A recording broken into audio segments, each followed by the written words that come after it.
जंग को रुकवाने के लिए, जंग बंदी के लिए।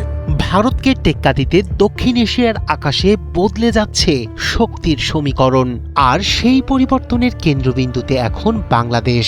পাকিস্তানের আলোচিত ফাইটার জেট জেএফ থান্ডারের সিমুলেটর পেয়েছে বাংলাদেশ। এটির মাধ্যমে বাংলাদেশি পাইলটরা এ যুদ্ধবিমান চালানোর প্রশিক্ষণ নিতে পারবেন। এ ঘটনা ইঙ্গিত দিচ্ছে বাংলাদেশ বিমান বাহিনী পাকিস্তানের অত্যাধুনিক JF-17 block 3 combat fighter jet কেনার কাছাকাছি। প্রতিরক্ষা বিশ্লেষকরা বলছেন এটি শুধু সামরিক সহযোগিতা নয়, বরং বাংলাদেশ বিমান বাহিনীর ভবিষ্যৎ যুদ্ধ ক্ষমতার বড় ইঙ্গিত। আধুনিক রাডার, দূরপাল্লার ক্ষেপণাস্ত্র আর উন্নত যুদ্ধ প্রযুক্তিতে সজ্জিত JF-17 ব্লক 3 যুক্ত হলে বদলে যেতে পারে আঞ্চলিক শক্তির ভারসাম্য। বিশ্লেষকরা বলছেন এর মাধ্যমে নতুন যুগে প্রবেশ করতে যাচ্ছে বাংলাদেশের বিমান প্রতিরক্ষা ব্যবস্থা। অত্যাধুনিক জঙ্গি বিমান আসবে অবশ্যই, এবং এই ব্যাপারে পাকিস্তানের তৈরি চতুর্থ প্রজন্মের যুদ্ধবিমান JF-17 থান্ডার ব্লক 3 ঘিরে নতুন করে আলোচনায় এসেছে বাংলাদেশ। আন্তর্জাতিক প্রতিরক্ষা বিষয়ক সংবাদ মাধ্যম ডিফেন্স সিকিউরিটি এশিয়ার প্রতিবেদন বলছে বাংলাদেশকে JF-17 ব্লক 3-র একটি অত্যাধুনিক কমব্যাট সিমুলেটর দিয়েছে পাকিস্তান।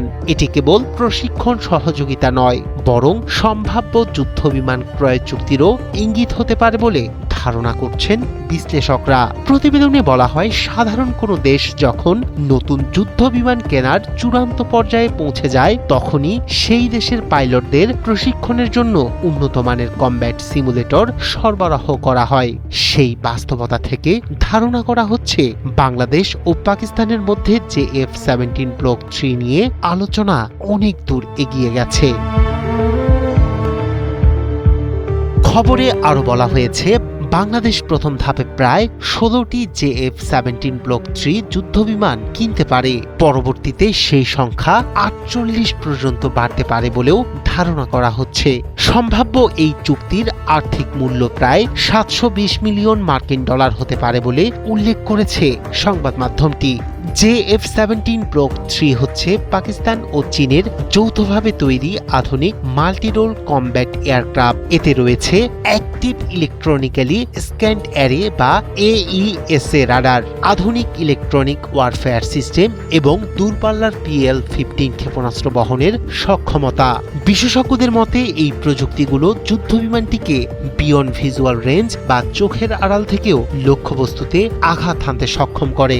বিশ্লেষকরা বলছেন বাংলাদেশ বিমান বাহিনীর বর্তমান বহরে থাকা পুরনো F-7 এবং কিছু MiG-29 যুদ্ধ বিমানের বিকল্প খুঁজছে সরকার। ফোর্সেস গোল 2030-এর আওতায় বিমান বাহিনীর আধুনিকায়ন পরিকল্পনার অংশ হিসেবেই নতুন প্রজন্মের যুদ্ধ বিমান কেনার আলোচনা সামনে এসেছে। তবে বিষয়টি নিয়ে এখনো আনুষ্ঠানিকভাবে কিছু জানায়নি বাংলাদেশ সরকার বা বিমান বাহিনী। পাকিস্তানের পক্ষ থেকেও কোনো চূড়ান্ত চুক্তির ঘোষণা আসেনি। ফলে পুরো বিষয়টি এখনো আলোচনায় এবং কৌশলগত পর্যবেক্ষণের মধ্যেই সীমাবদ্ধ রয়েছে। রায়হান কবির শুভ্র, ৭১।